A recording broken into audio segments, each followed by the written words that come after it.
আওয়ামী লীগের সাধারণ সম্পাদক ওবায়দুল কাদের বলেছেন, সাবেক সেনাপ্রধান আজিজ আহমেদ এবং সাবেক পুলিশ প্রধান বেনজির আহমেদ আওয়ামী লীগের কেউ নয়। তাদের দুর্নীতির বিচার করার সৎ সাহস সরকারের আছে। বলেন, বেনজিরের বাইরের চেয়ে ভেতরটা আলাদা। টিআইবি এবং সুজন বিএনপির বি টিম হিসেবে কাজ করছে বলেও মন্তব্য তার। তাইমুর রশিদের রিপোর্ট। ঐতিহাসিক ৬ দফা দিবস এবং ২৩শে জুন আওয়ামী লীগের প্রতিষ্ঠাবার্ষিকী উদযাপন উপলক্ষে তেজগাঁওয়ে ঢাকা জেলা আওয়ামী লীগ কার্যালয়ে প্রতিনিধি সভার আয়োজন করে ঢাকা মহানগর উত্তর আওয়ামী লীগ। দলের সাধারণ সম্পাদক ওবায়দুল কাদের বলেন, শৃঙ্খলা ভেঙে বাহিনী প্রধান বানানোর নজির আছে বিএনপির শাসনামলে। বেনজির এবং আজিজ আহমেদ নিজেদের যোগ্যতায় বাহিনী প্রধান হয়েছেন, অপরাধ করলে তাদের বিচার হবে বলে মন্তব্য তার। বাইরে থেকে বেনজিরকে আমরা যেভাবে দেখেছি, তিনি যে আরেক বেনজির ভেতরে, সেটা তো এখন সত্য হয়ে যাচ্ছে। আমরা পরিষ্কার বলে দিয়েছি, বেনজির আমাদের দলের লোক নয়।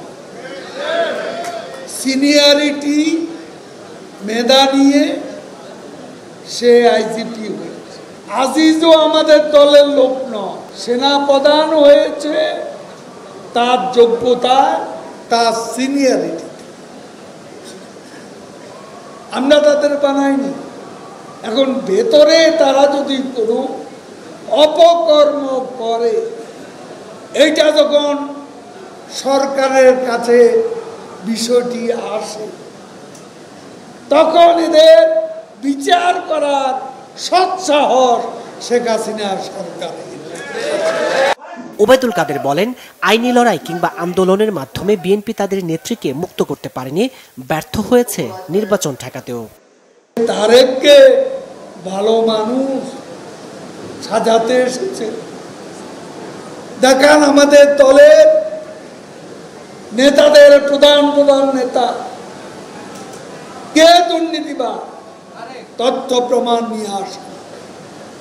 দুর্নীতিবাদ আপনাদের দলে চোরের রাজা, চোরের মহারাজা সবই নিয়ে। টিআইবি আর সুজন, ফখরুল গয়েশ্বর যে সুরে কথা বলে, তারাও একই সুরে কথা বলে। তবে কি মানুষের প্রশ্ন, টিআইবি আর সুজন কি বিএনপির বি টিম? গণতন্ত্রপ্রিয় শিক্ষিত ব্যক্তিদের আওয়ামী লীগে যোগ দেওয়ার আহ্বানও জানান দলের সাধারণ সম্পাদক। আওয়ামী লীগের দরজা খোলা। তাইমুর রশিদ, বাংলা ভিশন, ঢাকা।